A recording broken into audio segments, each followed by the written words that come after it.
하나님 말씀은 마가복음 8장 30절로 38절 말씀 공독해 드리겠습니다.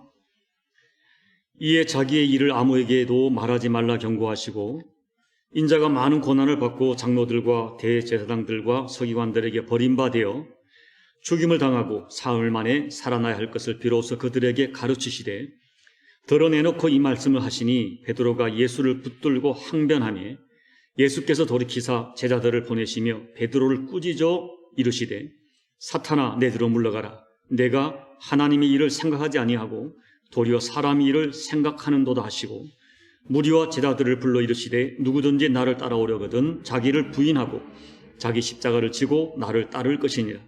누구든지 자기 목숨을 구원하고자 하면 잃을 것이요, 누구든지 나와 복음을 위하여 자기 목숨을 잃으면 구원하리라. 사람이 만일 온 천하를 얻고도 자기 목숨을 잃으면 무엇이 유익하리요? 사람이 무엇을 주고 자기 목숨과 바꾸겠느냐?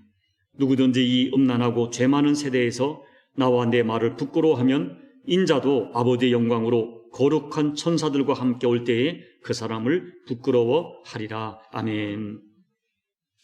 여러분이 마가복음 강의가 이어지기 때문에 여러분들이 계속 연결해서 말씀을 좀 묵상하기 바라고요. 오늘 말씀을 잘 이해하기 위해서는 마가복음 이 8장까지 구조를 다시 한번 여러분들이 자세히 살펴보셔야 합니다. 예수님께서 마가복음 8장에 이르시기까지 수많은 기적을 행하셨습니다. 그 기적을 압축하면 자연을 정복하시고, 그 다음에 영계를 정복하시고, 질병을 정복하시고, 심지어 죽음까지 정복하시는 것입니다. 그런데 이 모든 기적들은 기적 자체가 목적이 아니라 그러한 기적을 일으키는 예수님이 누구신가, 이것을 알려주는 표적이라고 말씀을 드렸습니다.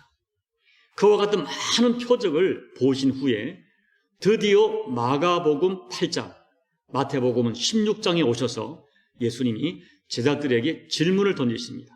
너희는 나를 누구라 하느냐? 쉽게 말하면 이 많은 표적을 직접 보고 체험한 너희들은 나를 누구로 알고 있느냐라고 물으시는 거죠. 그때 베드로가 주는 그리스도십니다라고 고백합니다. 독일한 사건을 다루는 마태복음에서는 좀 더 자세하게 기록되어 있는데, 주는 그리스도시요 살아계신 하나님의 아들입니다 라고 고백을 해요.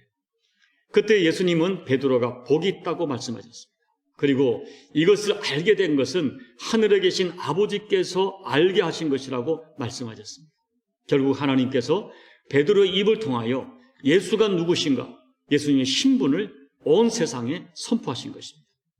그리고 예수님께서는 이 베드로가 고백한 주는 그리스도시요 살아계신 하나님의 아들입니다 하는 고백 위에, 그 고백 위에 교회가 세워지고 그 고백이 천국문을 여는 열쇠가 되리라고 말씀하셨어요. 그때부터 그 고백은 모든 교회, 모든 성도들의 동일한 신앙 고백이 되었습니다. 교회는 이 고백을 지난 2000년 동안 절대 진리로 지켜왔고, 이 고백은 성도들이 그들의 인생을 살아가는 인생의 절대 가치가 되었던 것입니다. 사랑하는 여러분, 여기서 중요한 것은 주는 그리스도시요 살아계신 하나님의 아들입니다 하는 이 고백이 베드로와 예수님과의 관계, 그 다음에 오늘 여러분 개개인과 주님과의 관계를 말하는 거예요. 관계. 자, 첫째는 예수님은 나의 주님이십니다. 둘째는 예수님은 그리스도이십니다. 셋째, 예수님은 살아계신 하나님의 아들 곧 하나님이십니다. 고백이죠.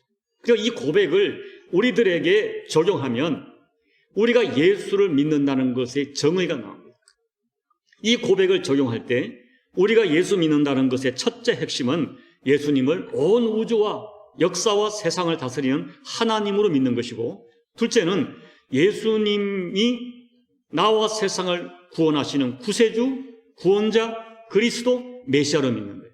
셋째는 그와 같이 나를 구원하시려고 십자가에서 피 흘려 죽으신 예수님을 이제부터는 영원토록 나의 인생의 유일한 주인으로, 주님으로 섬기며 살겠다는 것입니다.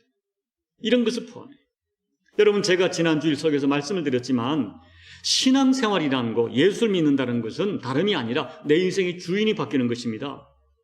우리가 예수를 믿는다는 것, 예수를 섬긴다는 것은 예수님 그분을 내 인생의 주인으로 영접하고 남은 인생을 그 예수님을 주인으로 섬기며 살겠다 하는 선언입니다. 이것이 우리 믿음의 본질이고 신앙생활의 핵심입니다.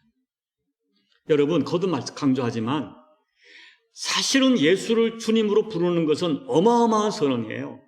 내가 내 인생의 주인됨을 포기하는 거예요. 내가 내 인생을 살지 않겠다. 나는 내 인생을 살지 않고 그분의 인생을 살겠다는 선언입니다. 그래서 내 생명도, 내 물질도, 내 시간도, 내 미래도 다 주님의 뜻대로 살겠다는 고백입니다. 이런 고백을 적용하면 내 자녀도 내 마음대로 키우지 않겠습니다. 내 감정도 내 마음대로 표출하지 않겠습니다. 내 시간, 내 물질, 내 마음대로 사용하지 않겠다는 선언입니다. 그리고 아무리 어렵고 힘들어도 심지어 내 마음이 동하지 않아도 주님이 말씀하시면 주인 대신 주님의 말씀에 순종하며 살겠다는 고백이고 선언입니다. 여러분, 이런 점에서 생각할 때 예수를 믿는다는 우리들이 어떻게 살아야 가장 바람직한, 가장 바른 인생을 사는 것입니까? 그 대답은 너무나 간단하고 너무나 분명합니다. 내 인생의 주인 대신 예수님의 뜻을 받들어서 그분의 뜻대로 살아가는 것입니다. 여러분, 예수님을 진실로 주님으로 영접한 사람들에게 정말 중요한 것이 있어요. 그것이 뭔지 아십니까? 나를 이끌어가는 인생의 목적과 방향과 비전이 내 비전이 되어서는 안 된다는 거예요. 예수님 그분의 비전이어야 합니다. 오늘 말씀에 적용하면 사람의 비전이 아니라 하나님의 비전, 예수님의 비전이어야 돼요. 스스로 종이라고 말하는 종된 나의 비전이 아니라 내가 주인이라고 부르는 그분의 비전이 내 인생의 비전이 되어야 됩니다. 교회도 마찬가지입니다. 교회의 주인 대신 예수님의 뜻이 교회를 이끌어가는 방향이 되고 교회가 존재하는 목적이 될 때에 바로 그 교회가 신령한 교회예요. 성경이 말하는 건강한 교회입니다. 그렇다면 여러분, 성경 전체에 흐르는 하나님의 뜻, 하나님의 비전이 무엇입니까? 창세기로부터 계시록까지 이 성경에 나타난 하나님의 뜻, 하나님의 역사, 그리고 하나님께서 수많은 선지자를 보내서 말씀하시는 하나님의 뜻, 하나님의 비전이 뭐예요? 그 하나의 분명한 초점을 가지고 진행돼요. 그것은 뭡니까? 그것은 사람을 살리고 사람을 구원하여 잃어버린 하나님 나라를 회복하는 것입니다. 하나님의 뜻은 아담의 원죄로 말미암아 영원한 심판과 저주를 받게 된 인간을 구원하시는데 초점이 맞춰져 있어요. 여러분, 성경을 보면 하나님은 한 번도 이 초점을, 비전을 흐려보신 적이 없고 포기하신 적이 없습니다. 아무리 시대가 어려워도, 아무리 인간들이 하나님을 반역해도 하나님은 이 비전을 포기하신 적이 없으세요. 그런 의미에서 우리는 이 성경의 역사를 구속사라고 부르고 구원사라고 부르는 것입니다. 그런데 중요한 것은 바로 그 하나님의 구원사의 초점이 예수 그리스도예요. 하나님께서는 인류를 구원하시려고, 구원사를 진행하시려고 예수님을 구원자로 세상에 보내셨어요. 이 땅에 오신 예수님은 십자가를 지시고 피 흘려 죽으심으로 우리 인간들의 죄를 대속하십니다. 그리고 부활하심으로 구원을 완성하십니다. 그래서 예수님께서는 십자가에 죽으시면서 패배자로 죽은 것이 아니라 다 이루었다고 말씀하시고 선언하십니다. 예수님은 성부 하나님의 구원의 역사, 구속사를 완성하신 거예요. 사랑하는 여러분, 강조하여 말씀을 드립니다. 세상을 구원하는 구속사의 핵심은 예수 그리스도입니다. 예수님은 나를 살리시려고 십자가에 피 흘려 당신의 생명을 주심으로 나를 구속하셨어요. 바로 그 은혜를 알고부터 오늘 저와 여러분은 예수님을 내 인생의 주님으로 영접했습니다.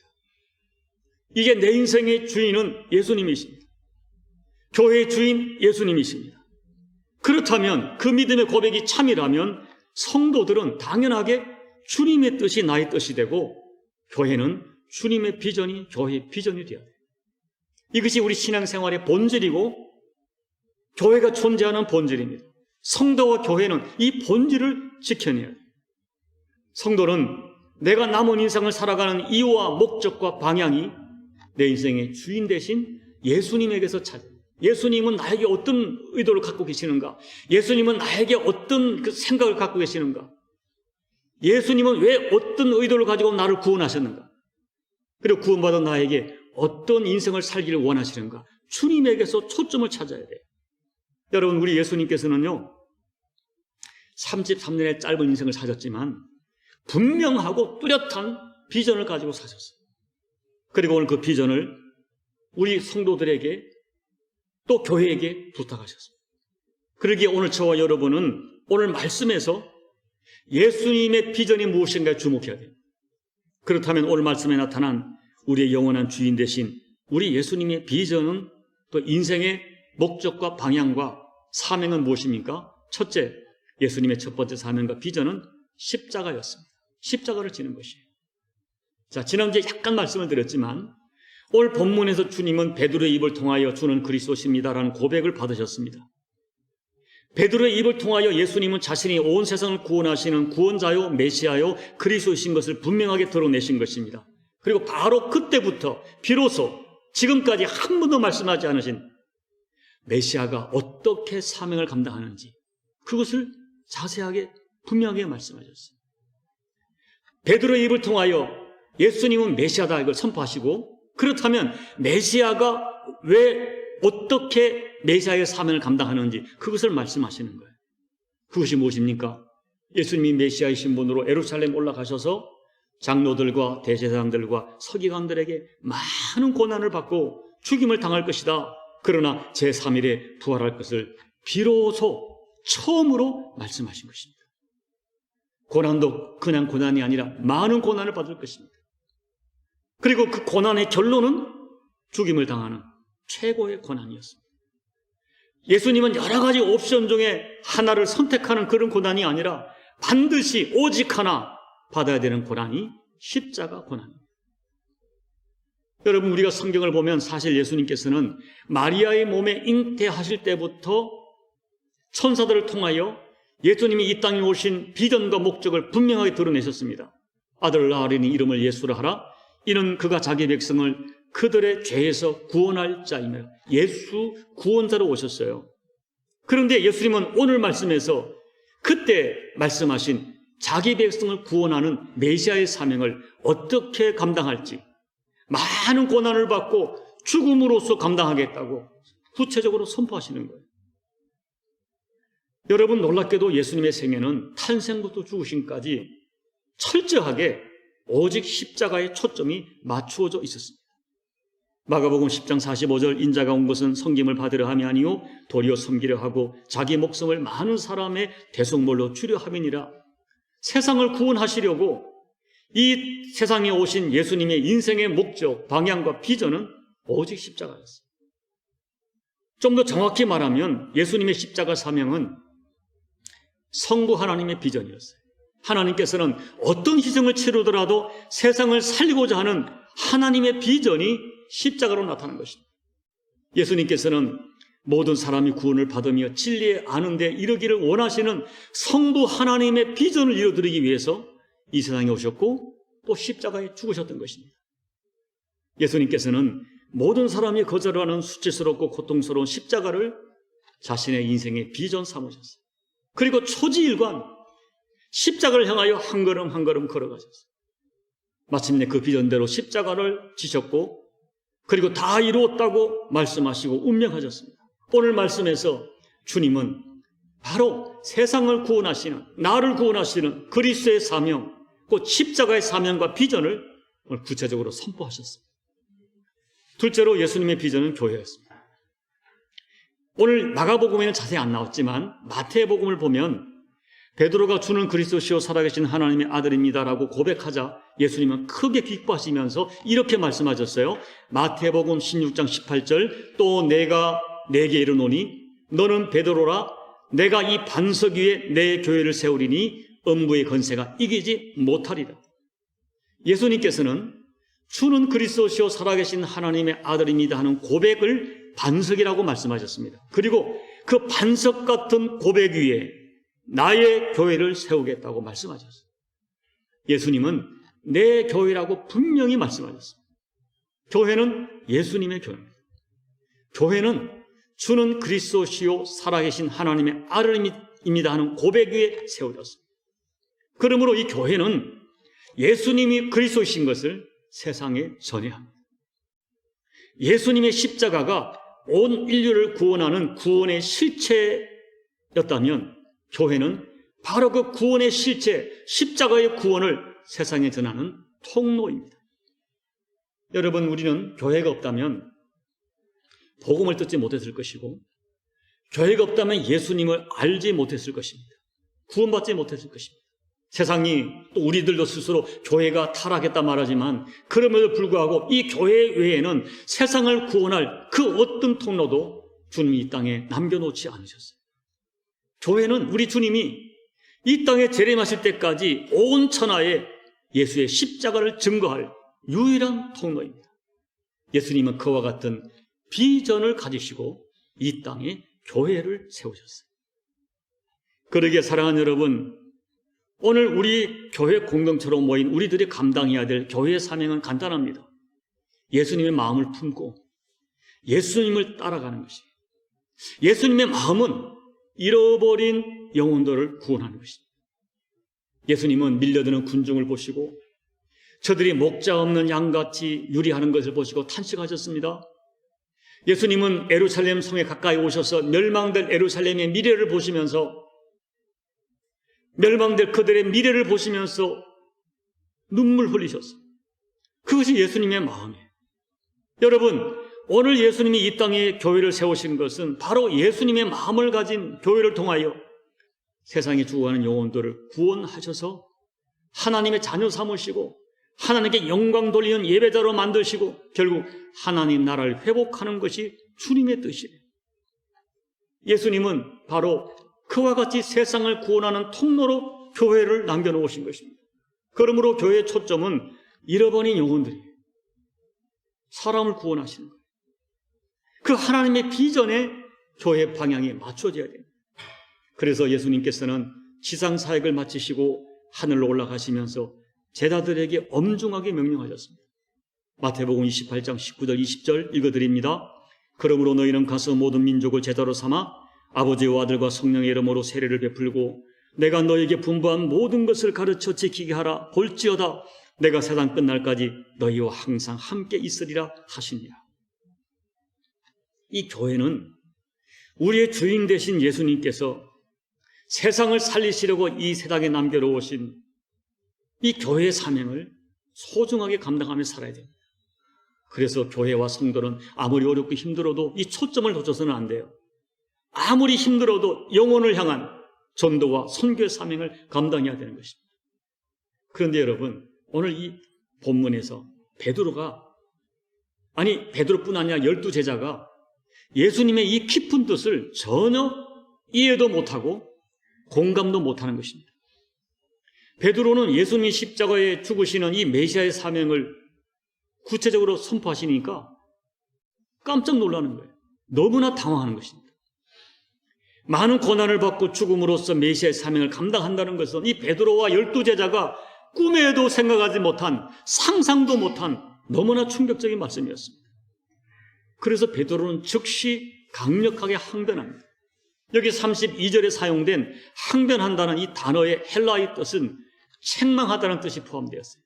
여러분, 감히 제자된 베드로가 너무 놀라서 예수님, 선생을 막 책망하듯 항변하는 것입니다. 주님 안 됩니다. 이럴 수 없습니다. 항변하는 것이죠. 제가 가진 현대어 성경은 이렇게 번역되어 있어요. 주님, 그럴 수 없습니다. 이런 일이 주님께 일어나서는 절대 안 됩니다. 항변하는 거예요. 그러자 이번에는 예수님이 더 충격적인 말씀을 하시는 것입니다. 예수님께서 베드로를 보시고 제자들을 향하여 사탄아 내들어 물러가라고 크게 책망하셨어요. 여러분, 복음서 전체에 예수님이 이렇게 강한 언어를 사용하신 적이 단 2번 있어요. 첫 번째는 광야에서 사탄을 보고 직접 사탄아 물러가라. 아주 단호하게 말씀하셨고요. 또 한 번이 오늘 본문입니다.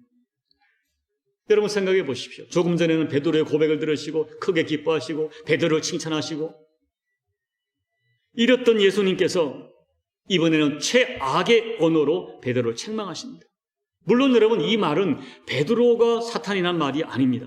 베드로 뒤에 숨어서 교묘하게 베드로를 속이고 베드로를 충동질하고 결국 십자가의 비전을 흐리게 방해하는, 숨어서 꾸미고 있는 그 사탄의 존재에 대하여 예수님이 책망하신 것입니다. 여러분, 저는 오늘 본문을 보면서 조금 전까지 그렇게 아름다운 신앙 고백으로 주님을 만족해 했던 베드로가 사탄의 이용물이 될 수 있다는 사실을 저는 여러분들이 진지하게 주목하기를 정말 권면을 드립니다. 여러분, 우리가 정신을 차리지 아니하면은 누구라도 입술로는 주님을 생각하고 교회를 생각하는 것처럼 보이지만 사실은 주님의 뜻을 정면으로 대항을 하고 교회를 파괴하고 하나님의 사람을 대적하여 넘어지게 하는 사단의 하순이 될 수 있다는 이 진실 앞에 오늘 저와 여러분이 두려울 정도로 각성해야 됩니다. 여러분, 우리는 잊어서는 안 됩니다. 십자가를 거절하는 것은 예수님이 사탄적이라 할 만큼 주님이 단호하게 책망하신다는 것입니다. 주님은 십자가 없는 복음은 하나님의 일이 아니라 사람의 일이라고 하시고, 십자가 없는 복음은 하나님의 생각이 아니라 사람의 생각이라고 말씀하시는 거예요. 여러분, 지금 주님께서는 이 베드로와 제자들의 이 생각을 아셔요. 숨겨진 생각. 솔직히 베드로의 생각은 십자가 없는 영광이었습니다. 여기 예수님이 언급하신 사람의 일이란 것은 다름 아닌 권한 없이 예수님을 섬기는 것입니다. 그리고 예수님을 따르다가 내가 받을 사람의 영광을 생각하는 것입니다. 그런데 놀랍게도 그런 생각은 베드로만의 생각이 아니었어요. 여러분, 예수님의 제자들은 바다 위를 걸으시는 주님을 보고 놀랐습니다. 충격을 받았어요. 그 성경 보면 너무 놀랐어요. 그들은. 도대체 이 사람이 누구기에 저렇게 바람과 바다가 순종하는가? 그리고 죽은 자를 살리시는 예수님, 그 능력을 가장 가까이서 본 것입니다. 그리고 그런 모습을 보면서 막 환호하고 예수님을 왕으로 삼으려고 하는 이 백성들의 환호를 보면서 이 12제자의 마음속에는 은근한 기대가 생각이 났어요. 지금 백성들은 오병이어로 5,000명을 먹이고 죽은 자를 살리는 예수님께서 그 권능을 가지고 예루살렘에 가서 예루살렘을 정복하고 왕으로 등극하기를 원하는 것입니다. 이런 모습 속에 12제자의 마음 속에 하나의 기대가 생겨났어요. 그래서 이 제자들은 예수님께 직접 이런 말을 드렸습니다. 주님 보소서, 우리가 모든 것을 버리고 주를 따라 싸운데 그런즉 우리가 무엇을 얻으리까? 우리가 모든 것을 버리고 주님을 따랐으니 우리가 무엇을 얻겠습니까? 라고 예수께 질문했던 적이 있었어요. 바로 그것이 제자들의 솔직한 마음이었습니다. 그들은 주님을 따르기 위해 고향을 떠났습니다. 가족을 버렸습니다. 직업도 버렸습니다. 또 예수님을 따른다고, 미친 사람을 따른다고 조롱도 많이 받았습니다. 실질적으로 제자들은 주님 위에 많은 것을 포기했습니다. 그래서 그들은 솔직히 예수님이 왕이 되실 때 그들이 얻을 대가를 당연히 기대했습니다. 이렇게 희생을 했으니 우리가 당연히 받아야 되지 않겠는가? 그런데 지금 예수님이 십자가에 죽으심을 말씀하는 거예요. 절대로 그런 일은 상상도 할 수 없었고 일어나서는 안 되는 일이었습니다. 이것이 제자들의 생각이고, 이것이 사람의 생각이고, 이것이 사람의 일이고, 이것이 주님을 넘어지게 하는 사탄적이라고 주님이 말씀하는 거예요. 사랑하는 여러분, 오늘 여러분 중에 누군가가 주님을 위하여 모든 것을 버리고 따랐다면 그것은 굉장히 선하고 아름다운 것은 분명합니다. 내가 남들보다 더 많이 수고하고 더 많이 헌신하고 더 많이 기도하고 그리고 이 세상에서 정말 예수님의 사람답게 살려고 자기를 지켜 순결하게 살아간다는 것은 정말 아름답고 복된 일입니다. 주님은 이런 사람에게 분명히 30배, 60배, 100배의 축복을 약속하셨고 현세와 내세에서 반드시 그 복을 받게 될 것이라고 선언해 주셨습니다. 그런데 여러분, 그와 같은 복은 전적으로 하나님의 주권에 속한 일입니다. 문제는 나를 희생하고 나를 드리고 내가 남보다 더 많이 헌신하는 것이 내가 받을 복의 전제 조건이 된다면 바로 그것이 사람의 일이라는 것이고 그것이 사람의 영광을 취하는 것이고 그것이 사탄적이 될 수 있다고 말하는 것입니다. 여러분, 성경의 진술은 분명합니다. 우리가 주님을 섬기고 주님의 희생하는 것, 그리고 주의 이름으로 어린아이에게 냉수한 것 대접하는 것, 내가 잊어버려도 주님께서는 잊지 않고 기억하시겠다고 하십니다. 그리고 현세와 내세도 갚아주신다고 하십니다. 내가 받지 못하면 내 자녀가 부모 때문에 복을 받게 될 것입니다. 그러나 그와 같은 보상이 내가 헌신하는 이유가 되고 목적이 된다면 그것이 주님을 모독하는 사탄적이 될 수 있다는 거예요. 그것이 사람의 일이라는 것입니다. 우리는 여러분 다만 이미 받은 주님의 은혜가 너무 감사해서 헌신하는 것입니다. 나에게 생명을 주시기 위하여 십자가를 지신 예수님의 사랑을 내가 알기 때문에 그 사랑에 감격하여 나도 부족하지만 예수께 나를 드리는 것입니다. 내가 나를 얼마나 드린들 어떻게 십자가 사랑을 갚을 수 있겠습니까? 예수님의 사랑이 너무 크고 그 사랑 때문에 내가 예수님을 주님으로 영접했기 때문에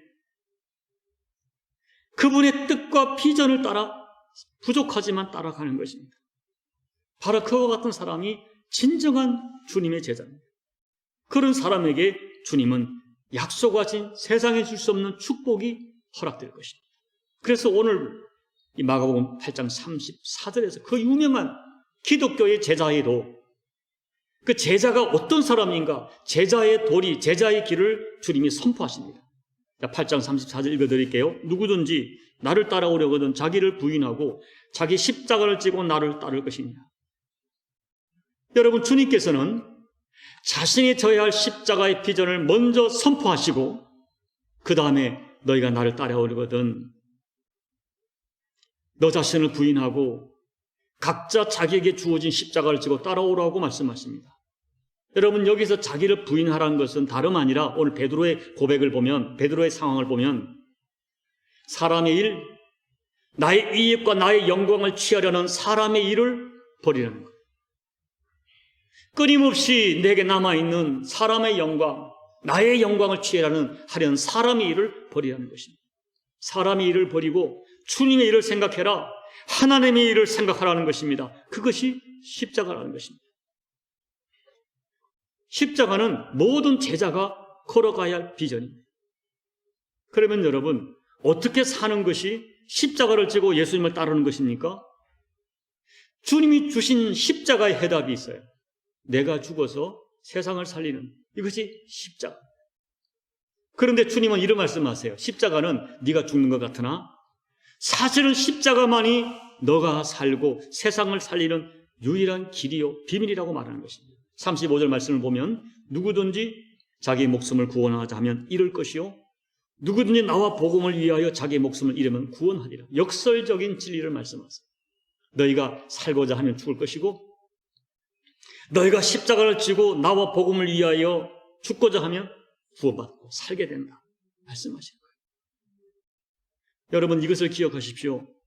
주님께서는 우리에게 너 자신을 부인하고 자기 십자가를 지라 하시는 것은 너가 죽어서 세상을 살리라는 것입니다. 너가 죽어야 남편을 살릴 수 있고 너가 죽어야 아내를 살릴 수 있다는 것입니다. 너가 죽어야, 내가 죽어야 부모와 자식을 살릴 수 있다는 거예요. 내가 죽어야 교회가 산다는 것입니다. 주님의 뜻을 생각하고 나의 혈기를 죽이고 나의 주장을 죽이고 나의 고집을 죽이고 나의 자존감을 죽이고 나의 욕심을 죽이는 것이 자기를 부인하는 것입니다. 그래야 우리 주변이 살게 된다는 것입니다. 그리고 이렇게 세상을 살리고 가족을 살리고 교회를 살리려고 내가 죽다 보면 바로 그것이 네가 진짜 사는 길이라고 말씀하는 거예요. 이것이 주님의 비전이었고 십자가에 담아놓으신 하나님의 위대한 능력입니다. 여러분, 사실 이 설교가 제가 전에 있는 교회에서 마지막 설교였어요. 저는 그때 이미 사임을 생각하고 이 설교를 했었습니다. 내가 죽어 교회를 살릴 수 있을까? 그런 의미로 했는데 어떻게 일이 진행될지 지금은 저도 모르겠어요. 하나님이 어떻게 일을 하실지 아직도 잘 모르겠어요. 그런데 분명한 것은 오늘 34절 말씀이 우리가 걸어가야 할 제자의 도입니다. 그래서 주님은 말씀하기를 좁은 길이고 많은 사람이 찾지 않는 길이라고 말씀하셨어요. 여러분, 우리가 과연 이 길을 따라갈 수 있겠습니까? 누구든지 나를 따라오려거든 자기를 부인하고 자기 십자가를 지고 나를 따를 것입니다. 이 제자의 도를 우리가 감당할 수 있겠습니까? 이제 말씀을 마칩니다. 사랑하는 여러분, 지난주도 말씀을 드렸지만 우리는 원죄를 가지고 태어나 죄인들입니다. 구원받았지만 그 원죄의 성향이 남아있습니다. 그 원죄의 뿌리가 뭐라고요? 끊임없이 내가 내 인생의 주인 되려는 욕심이에요.